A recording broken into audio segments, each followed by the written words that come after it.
O nosso passeio de hoje vai ser aqui na Torre de Menagem, uma torre de 30 metros de altura, bem aqui no centro da cidade de Braga.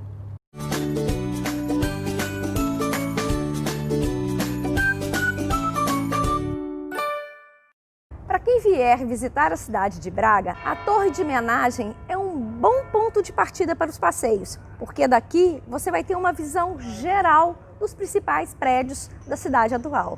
Essas escadas aqui foram construídas em 1940.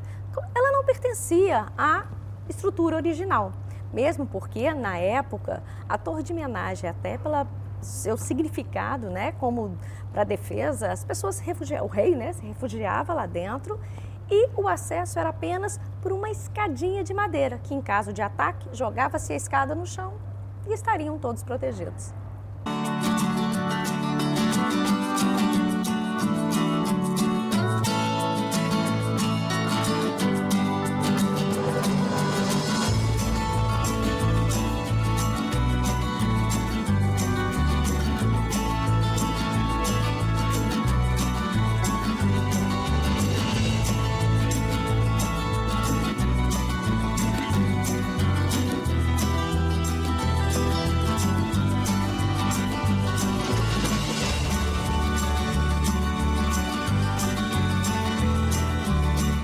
Menagem é a estrutura central de um castelo medieval, definida como seu principal ponto de poder e o último reduto de defesa.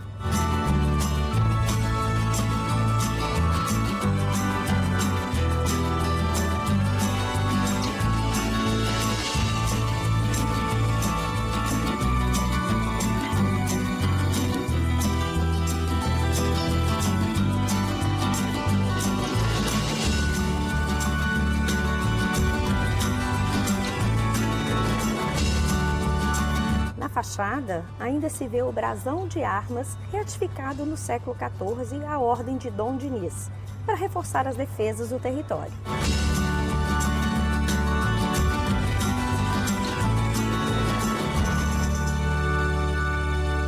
E para nos acompanhar no passeio de hoje, nós temos aqui o arqueólogo do município, o senhor Miguel Carneiro, para falar, na verdade, passear com a gente aqui em todos os andares. Mas antes disso, Miguel, fala pra gente o que a gente pode esperar aqui da Torre de Menagem. Ora bem, nesta exposição, antes de mais, deixe-me dizer que esta exposição ou núcleo interpretativo da história da cidade de Braga, está inserida dentro da Torre de Menagem, que é um edifício emblemático da cidade e monumento nacional, e foi organizada pelos pelouros da cultura e do património do município de Braga. É um núcleo interpretativo que recorre a umas ilustrações a quem devemos ao César Figueiredo, que é um ilustrador que foi o ilustrador completo de toda esta exposição, ou núcleo interpretativo, que depois recebeu textos de investigadores na área da história e da arqueologia. Neste centro, o que é que o visitante pode ver? Pode, para já, tomar um conhecimento prévio de toda a história da cidade, de todo o percurso histórico da cidade, desde a sua fundação ou a anterior fundação até à época moderna. Isto tudo dividido por patamares históricos e ficar assim muito mais contextualizado, para depois então reconhecer os edifícios e os sítios e os museus que se espalham por toda a cidade. Nesse primeiro piso, nós vamos ter a exposição da proto-história e da romanização, que seria o período celta e o românico.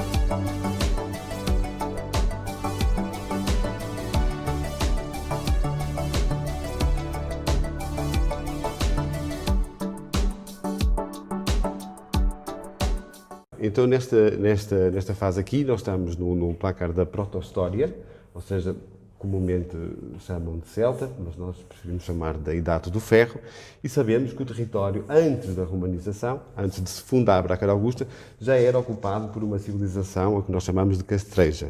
Temos aqui uma exemplificação de um balneário pré-romano que está... As ruínas existem no subterrâneo da estação de caminhos de ferro, junto ao parque de estacionamento, uma reconstituição virtual, isto é uma ilustração, isto é uma reconstituição virtual, e isto quer dizer o quê? Quando começa então a romanização, temos aqui a exemplificação de um castrejo, ou de um guerreiro da Idade do Ferro, e de um legionário romano. Isto para chegar a quê? Este território teve uma nova cidade que foi fundada por o primeiro imperador, César Augusto. Por isso é que esta cidade tem o epíteto de Augusta. E aos povos que cá habitavam, os romanos chamaram brácaros. Daí a cidade se chamar Bracara Augusta. Temos aqui um exemplo de uma moeda, de uma caetra, que é uma moeda que foi distribuída pelas legiões militares e era cunhada, em princípio, pelos acampamentos militares, em que, por um lado, temos a esfinge de Augusto, do imperador, o fundador, e, por outro lado, temos a caetra, que é um escudo dos guerreiros. Isto é uma política usada por César Augusto para ganhar mais poder, inserindo a imagem dos habitantes conquistados e a sua imagem, a sua esfinge, para dizer que ele é que manda, ele é que pode. A partir daí, funda-se então a cidade de Bracara Augusta, como eu disse, Bracara em honra do povo que cá vivia, os brácaros, e Augusta, do epíteto do imperador. Daqui, na altura da fundação da cidade, nós aqui vemos já que está em 47 DC, mas a cidade é fundada aproximadamente em 16 AC. É fundada numa organização territorial que ele tem do Noroeste Peninsular, que é fundada juntamente com Lucus Augusti e Astúrica Augusta. São as 3 cidades augustas. Para quê? Para assinalar a paz romana. Ou seja, ele conquista toda a Península Ibérica e, em honra disso, funda 3 cidades. Uma portuguesa, Bracara Augusta, e as outras 2 em território espanhol, Lucus Augusti e Astúrica Augusta. Todas elas têm este traçado, que é um traçado hipodâmico, que é muito característico das cidades fundadas de novo, que é a divisão de quarteirões e arruamentos, em que existe o decumanus máximos e o cardos máximos, e tudo o resto são paralelas. Aqui já se vê a construção do Fórum Romano. Deste lado temos algumas peças cedidas pelo Museu Dom Diogo de Sousa, da época castreja, de cerâmica. Deste lado de cá, já estamos na vida da cidade romana. No cotidiano, a cidade já foi fundada, já começou a ganhar estrutura e é por volta da dinastia Flávia, na época Flávia, não no início da fundação, mas na época Flávia dos imperadores Flávios, que a cidade ganha mais força e ganha mais exponência. Aqui, neste placar, podemos ver uma rua, possivelmente um cardos ou um decumanus, uma rua normal da cidade e o seu cotidiano. Eu chamo a atenção para a fonte do ídolo, que é uma fonte que ainda hoje é monumento nacional e está preservada e está musealizada. Chamo a atenção para a fonte do ídolo porquê? Porque dos estudos que se sabe, é uma divindade indígena que lá está, mas que os romanos romanizaram, ou seja, foi um romano que mandou monumentalizar essa fonte e encaixou essa divindade, ou seja, indígena, no panteão romano. E isso torna, mais uma vez, as políticas dos romanos de introduzirem essas divindades no seu panteão, para chamar a si os indígenas, para serem também eles romanos, não é? Temos aqui algumas peças de divindades do panteão romano, bem como outras peças que estão todas elas no Museu Dom Diogo de Sousa. Isto faz parte do cotidiano da cidade romana. Aqui podemos ver também como é que se desenvolvia uma domus que normalmente ocupava um daqueles quarteirões que eu falei, quando há a centuriação e a projeção da cidade, toda ela é dividida em quarteirões, e neste caso é uma domus que ocupa um quarteirão inteiro. Uma domus rica, de uma casa de uma pessoa rica, porque vemos que é composta por peristilo, por átrio, e todas estes compartimentos que aqui estão simbolizam que é uma cidade já de uma pessoa com algum poder económico no meio da cidade. Aqui podemos também que na época Flávia a cidade recebeu edifícios públicos, como é típico das cidades grandes, receberem grandes edifícios públicos. Temos aqui um exemplo da reconstrução do teatro, podem ver junto às ruínas das termas romanas, porque este teatro tem anexo as termas, que agora também são um monumento nacional, e estão musealizadas, embora o teatro ainda esteja em fase de escavação pelos colegas. E pode-se ver aqui as várias fases de construção das próprias termas, bem como os seus alçados e o seu teatro, que já se consegue pelo menos projetar como é que ele era. E aqui o fórum, que há estudos que dizem que poderia ter um templo monumental, com 8 colunas, mas ainda vestígio arqueológico propriamente dito, não temos. São algumas comparações que foram feitas, mas é possível que Braga tenha tido um fórum com um templo grande. Faço a menção também para esta peça, que é Agripa, que era filho de Augusto, mas é uma menção feita pelos braga-augustanos, já póstuma, após o Agripa. Esse Agripa, não um Agripa amigo de César Augusto, mas sim Agripa, o filho. O neto. Nesta fase aqui, já vemos a cidade bem maior, já a receber grande extensão de ocupação, e poderemos ver já a construção de alguns elementos monumentais, que tem o caso do teatro, o fórum, as grandes termas públicas e o anfiteatro, que normalmente ficava sempre mais distante. E Braga, sabemos nós, que teve um anfiteatro, embora as suas ruínas não estejam visíveis. Nesta área aqui temos um exemplo, é mais para exemplificar como é que um cidadão romano se vestia, não é? Um bracar-augustano, e sabemos que Tito Sátrios era um cidadão de Bracara Augusta porque foi encontrada a sua estela funerária. Nós sabemos que ele existia cá. Através nós arqueólogos estudamos muito parte da cultura material, e quando desaparece uma estela funerária, normalmente tem um nome de quem está, ou o dedicante, ou áreas votivas, e sabemos que este Tito Sátrios era um habitante de Bracara Augusta. E então fez-se uma reconstrução para que as pessoas pudessem ver mais ou menos como é que um cidadão se vestia. Aqui já estamos numa fase mais tardia, um pouco mais tardia da cidade de Bracara Augusta, já quase a ir para o século III, já no século III, e podemos ter um exemplo da Domus de Santiago, que está no Museu Pio XII. Nós temos um peristilo lá, que ainda esta piscina está visível, e foi encontrado mosaico. Cá está a reconstrução do mosaico do fundo dessa piscina, o que é muito bom para a cidade de Braga, porque os solos em Braga são um bocado ácidos, e essa parte decorativa das casas romanas, como é um mosaico, que é calcário e tem outro tipo de material, muitas vezes aparece desfeito. E nós não temos esse. Sabemos que existia. No Museu Dom Diogo de Souza tem, acho que na sala 5, se não me engano, a gente percebe isso. Exato, tem lá o mosaico, o que para nós é muito raro devido aos solos aqui em Braga. Ou seja, vemos a importância, mas isto dá-nos a importância da casa que era, e pelo sítio onde ela estava, porque ela colocava-se muito junto do fórum. Vocês podem ver aqui depois na planta que ela colocava-se por aqui. Está muito junto do fórum. Seria uma casa de alguém importante, porque está dentro do centro da cidade. Aqui, o que é que acontece? Braga passa, desde o século III, ganha, como eu disse há pouco, com os Slávios, ela ganha muita força, e passa com Diocleciano, já um outro imperador, Diocleciano no século III, torna a Galiza, toda a área da Galiza, porque até aqui Braga pertencia a Tarraconenses, a sua capital, aqui, Braga Augusta está aqui, e a sua capital seria aqui, capital da província, Tarraconenses, no início, não é? Toda esta área era uma província. Depois tinha a província da Lusitânia e tinha a província da Beética. Esta aqui já é uma outra, que é a cartaginense. A partir daqui, Diocleciano forma uma divisão administrativa em que a Galécia é uma província só, independente da Tarraconenses.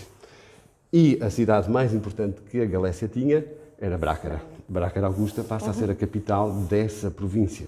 E é nesse contexto que Bracara Augusta recebe também uma grande muralha, uma fortíssima muralha, a muralhar toda a cidade. Obviamente que se perdeu vários monumentos e casas que estariam fora do limite da muralha, como é o caso do anfiteatro, que foi perdendo funcionalidade, porque a partir do século III, IV, o Império começa a ter grandes tentativas de invasão, começa a perder alguma força e Braga, como era uma cidade importante, recebe uma imponente muralha. Lucus Augusti também recebe e Lucus Augusti ainda a tem hoje intacta. Nós já não a temos porque fomos atacados muito mais porque éramos a capital e perdemos essa muralha.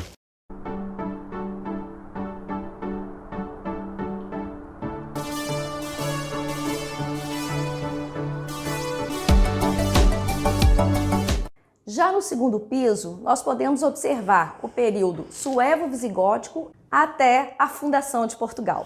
Ora, muito bem, aqui nesta área já estamos na cidade medieval, como podem ver, na cidade medieval, como agora se configura mais ou menos. Temos a Sé como ponto central, ainda se vê aqui alguns vestígios. Não é? O ilustrador teve esse cuidado de pôr alguns vestígios, porque a muralha não desaparece de um dia para o outro, não é? De pôr aqui alguns vestígios da muralha para indicar exatamente que esta parte da cidade cresceu sobre a muralha romana. E aqui o surgimento da muralha medieval. Aqui nesta parte seria uma das primeiras muralhas medievais, porque estamos em 1265, e mais tarde, no século XIV, Dom Dinis começa a amuralhar a cidade.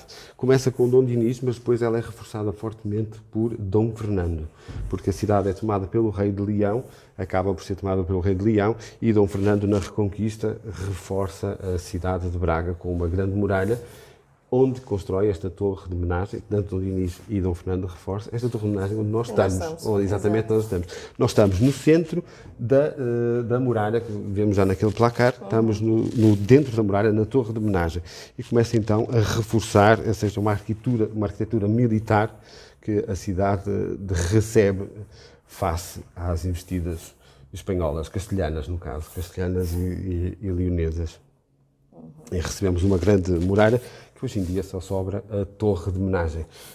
Como podem ver aqui deste lado, temos aqui deste lado a reconstrução do Castelo de Braga, isto é a muralha medieval, e o Castelo de Braga é aqui, ainda existe alguma parte aqui nas arcadas, no edifício das arcadas. Sim, sim. A própria Igreja da Lapa, a torre da Igreja da Lapa, fazia parte de um cubelo, de uma torre de cubelo.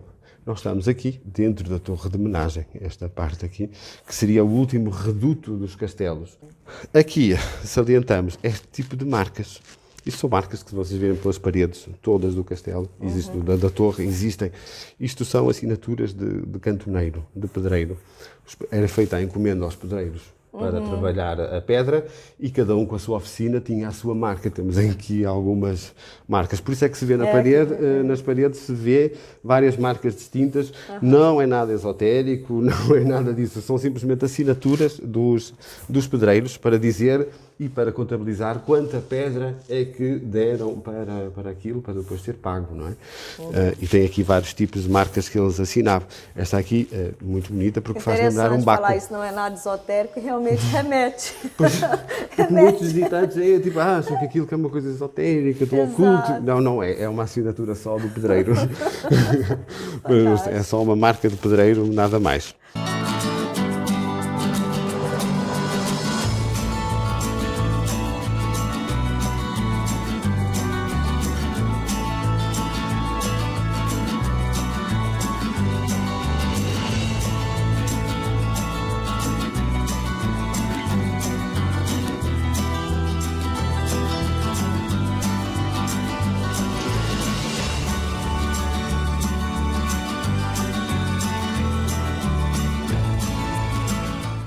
Já aqui no terceiro piso, nós saímos da era medieval e entramos no Renascimento, que é mais ou menos a época do descobrimento do Brasil. Desse piso, então, deixamos a época medieval e passamos para o Renascimento Europeu, que é balizado a partir de finais de 1400 a inícios de 1500. Temos aqui uma planta da cidade de 1594, em que já se vê plenamente a cidade medieval muito bem demarcada e a centralidade da Sé Catedral e a existência do Paço Arquiepiscopal. Aqui já entra o paço. Já está aqui o Paço Arquiepiscopal, exatamente, com a sua torre, sua casa-torre, e o Castelo de Braga, com a sua torre de homenagem onde nós estamos. Ali assim, ao fundo. E se repararem a ilustração, à volta da cidade, não era assim tão habitada quanto isso, não era uma zona mais agrícola. Mas o ilustrador aqui teve um cuidado de pôr as ruínas do teatro com a vegetação. Está aqui as ruínas do teatro, isto só para ir demarcando sempre a evolução da cidade fora do período romano da sua fundação. Nesta época temos uma pessoa que é incontornável, que é Dom Diogo de Sousa, que dá origem ao nome do Museu de Arqueologia, que é Dom Diogo de Sousa, que foi um visionário do urbanismo em Braga.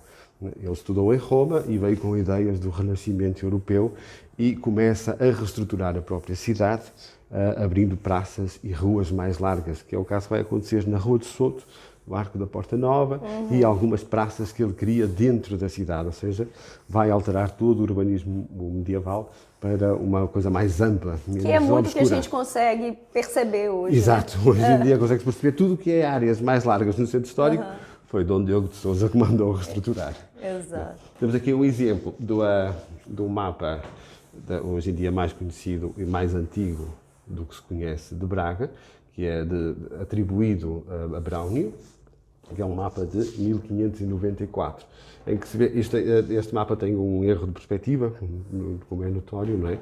Parece que está planificado, mas ele foi desenhado assim, vê-se pela distância do rio à cidade, que é muito curta e ela na realidade é bem maior. E vê-se aqui então já o início da abertura da Porta Nova, que está aqui marcada, feita por Dom Diogo de Sousa. Sim, sim. E a abertura desta via que ali não se vê muito bem. Né? E aqui começa a haver uma abertura maior. Começa a alargar aqui também para o Campo de Santana. Esta área aqui, também é ele que manda alargar este área e vai começando a construir áreas fora da cidade mais amplas. Ou seja, começa a distribuir o urbanismo de Braga, mesmo extra-muralhas medievais. Perfeito. Vou até chamar a atenção aqui, olha, a gente vai deixar aqui nas descrições, porque nós temos vídeos mostrando cada um desses pontos aqui individualmente. Então, seria dar um zoom aqui no mapa, né? A gente passeia pela Sé, pelo Paço, pelo Arco, quer dizer, são várias situações que a gente vai deixar aqui para vocês. Aqui temos as renovações, obviamente, também efetuadas pela ordem de Dom Diogo de Sousa, na Sé Catedral, que tinha todo um aspecto românico, como da época medieval, e começa a ganhar um aspecto mais moderno, digamos assim, para a altura, começa a ter elementos mais do Renascimento.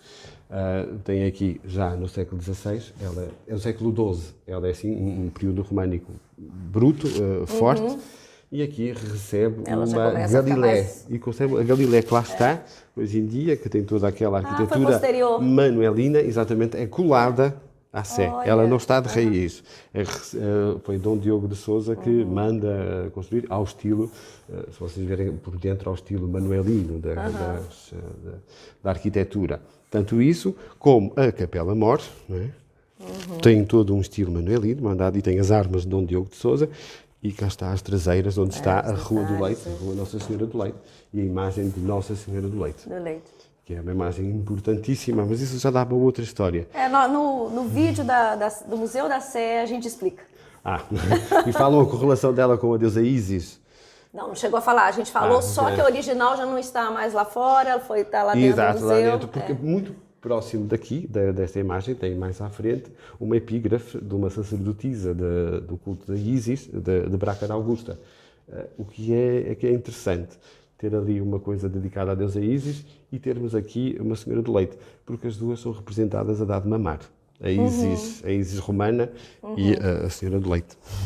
E temos aqui mais um exemplo da arquitetura, não é? O que nos marca o Renascimento e o urbanismo em Braga é a arquitetura do Renascimento, e temos aqui a fachada da Misericórdia, que tem toda uma arquitetura. Isto está colado à Sé, não é? A construção da Misericórdia está colada à Igreja da Sé, que também recebe essa igreja, com toda uma característica do Renascimento. Depois aqui, para além das figuras eclesiásticas, no Renascimento temos, sem dúvida, o Francisco Sanches, que foi um notável matemático, académico aqui da nossa cidade. E, como dizia há pouco, e dizia bem, isto coincide com as armadas dos descobrimentos portugueses. Estava-se a passar aqui este rebuliço todo arquitetónico, mas, por outro lado, também havia estas investidas comerciais e para o descobrimento do resto do mundo. Deste lado, podemos ver uma constituição, uma maquete da planta da cidade nos finais do século XVI, onde, obviamente, ganha destaque a Sé Catedral, o Paço, as torres, que algumas delas ainda são existentes, que é o caso da Torre de Santiago, que ainda cá está. A torre, esta torre aqui, esta última aqui, que pertence ali perto do antigo fórum do Largo Paulo Rósio, tem um convento e dentro tem uma torre. Essa torre também fazia parte da muralha medieval. E perto do Arco da Porta Nova tem uma torre que é onde está o edifício do Museu da Imagem. Tem uma torre que também faz parte da muralha, ainda é visível. Isso é o que temos. E a torre de homenagem. O castelo propriamente em si foi destruído nos inícios da República, em 1911, e a torre de homenagem torna-se monumento nacional já em 1910. Mas houve uma destruição, porque depois teve a ocupação de uma cadeia e houve uma destruição do castelo. Da parte dele, mas grande parte foi à vida. Aqui temos, no caso, falamos só da arquitetura religiosa, mas também temos exemplos do renascimento da arquitetura civil, que a casa, não sei se já visitaram, mas é de visitar, que é a Capela dos Coimbras e a Casa dos Coimbras. Né? Temos a Capela dos Coimbras, que tem em si a Casa dos Coimbras, que originalmente a Casa dos Coimbras estava do outro lado da rua. Mas houve mais tarde, já no século XIX, e século XX, a trasladação, ou seja, a mudança deste lado da rua com a abertura da rua Dom Afonso Henriques, foi necessário mudar toda esta casa para este lado onde está originalmente, mas o original, onde está atualmente, originalmente ela era deste lado. Aquela Capela dos Coimbras que tem toda uma janela manuelina fantástica. Se passarem por lá, vejam que tem uma arquitetura belíssima. É perto das Frigideiras do Cantinho. Sim. Tem ali uma Capela dos Coimbras e depois toda a casa que tem um jardim interior, toda essa casa estaria do outro lado. E só no século XIX é que passou para aquele lado. Aqui, né? E aqui está a arquitetura religiosa do século XVI. Que é a que a gente conhece, mas esta aqui, a ilustração, ainda não mostra a casa dos Coimbras, só mostra simplesmente a Capela dos Coimbras. Só depois é que recebe a casa e uma rua perfeitamente medieval, que é a Rua dos Janos, que ainda tem o traçado medieval. Nesse ponto aqui da torre, olha, é possível perceber uma seteira onde a gente observa a espessura da torre e olha como é que a saída mesmo lá para fora é bem pequenininha, justamente para os arqueiros fazerem o seu lançamento.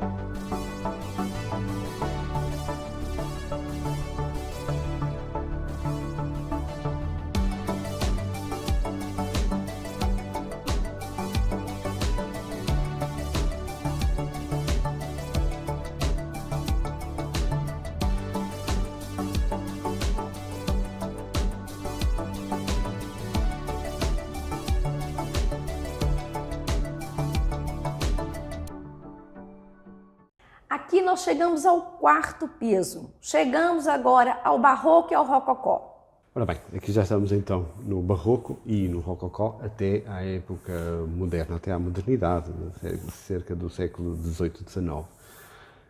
Uma figura importante, uma figura eclesiástica importante nesta época é Dom Rodrigo de Morateles.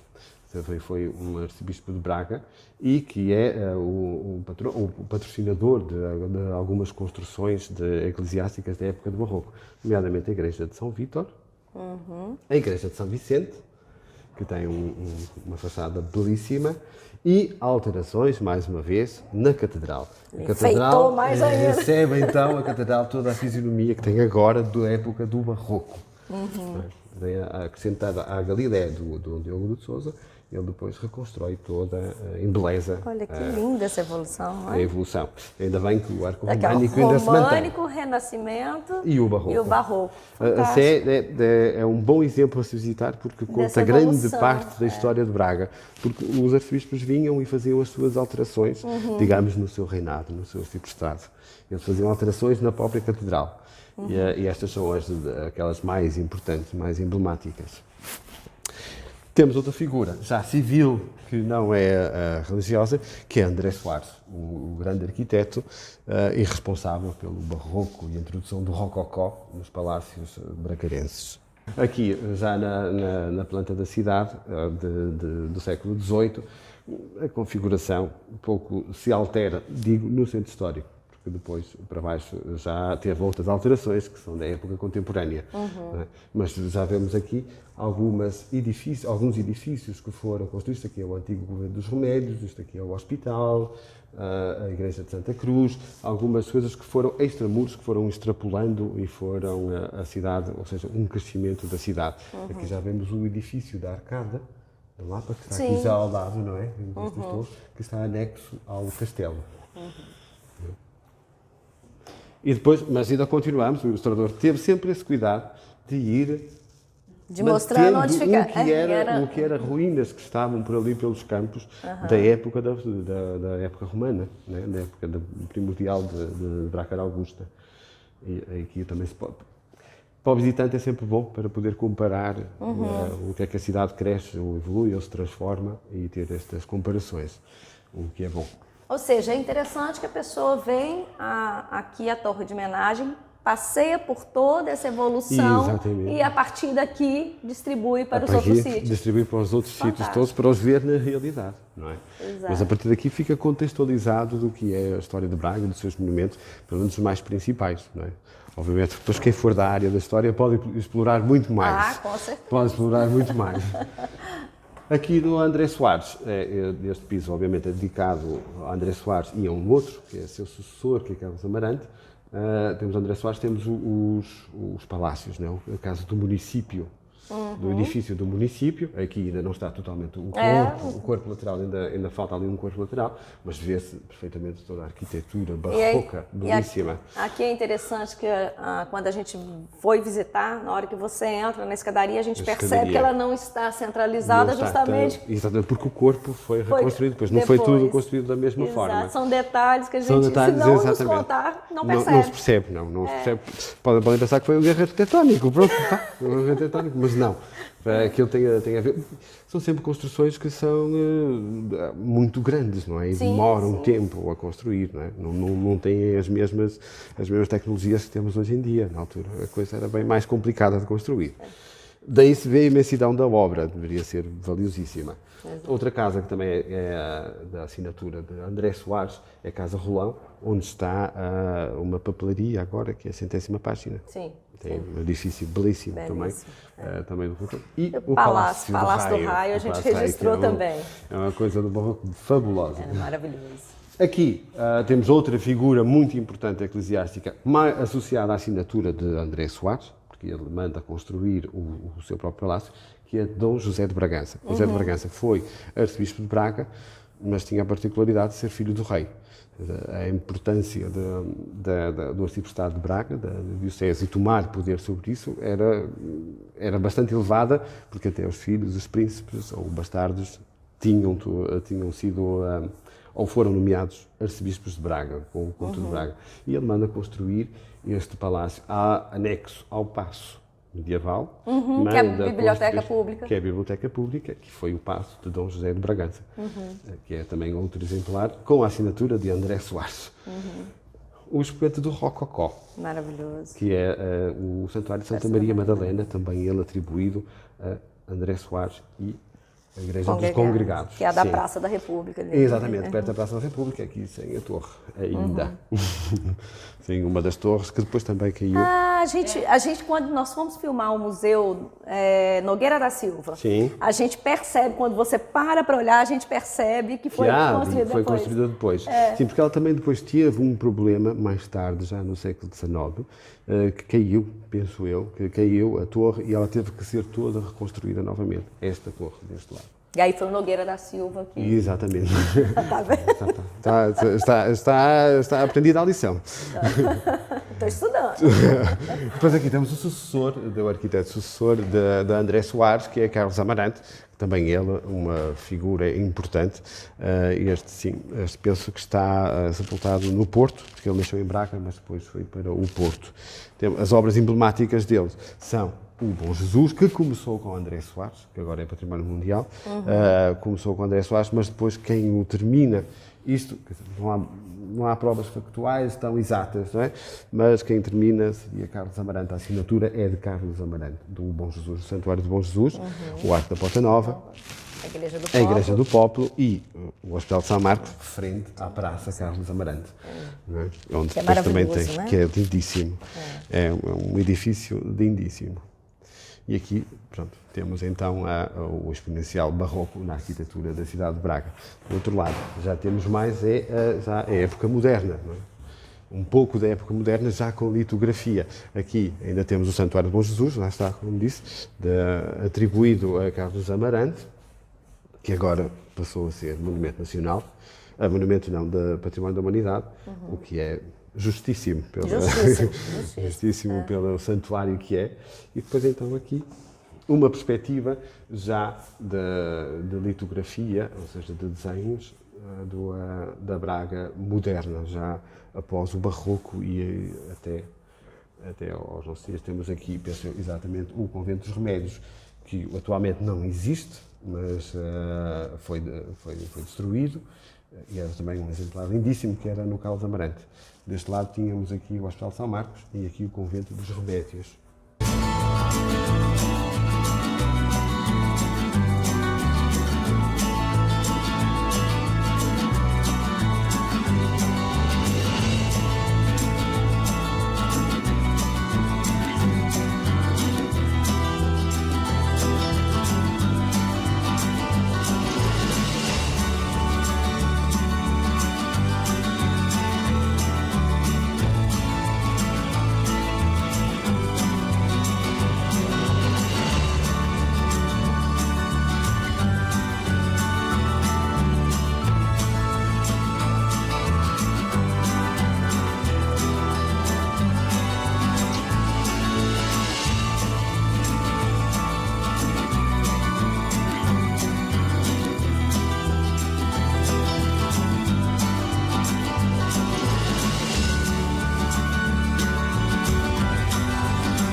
Para o visitante que queira conhecer aqui, fazer esse percurso que nós fizemos aqui na torre, o que ele poderia fazer? Como é que é? Agora, nesse momento, está tudo suspenso, exatamente, né? Agora, neste momento, pelo Covid, está tudo suspenso, mas desde que, a partir do momento que seja aberto ao público, ele pode dirigir-se aqui, tem um horário normal de funcionamento. Eu penso eu que é às segundas-feiras, penso que não está a funcionar às segundas ou aos domingos. Isso é uma questão de ver na entrada, tem lá o horário e entra, tem uma entrada livre e pode então conhecer um pouco da evolução da cidade de Braga e depois ir à descoberta da cidade. Perfeito. Muito obrigada. Nada. Bem-vindo. Obrigada. Bom, gente, por hoje ficamos por aqui. Continuem nos acompanhando, já se inscrevam no canal e até o próximo passeio. Tchau, tchau.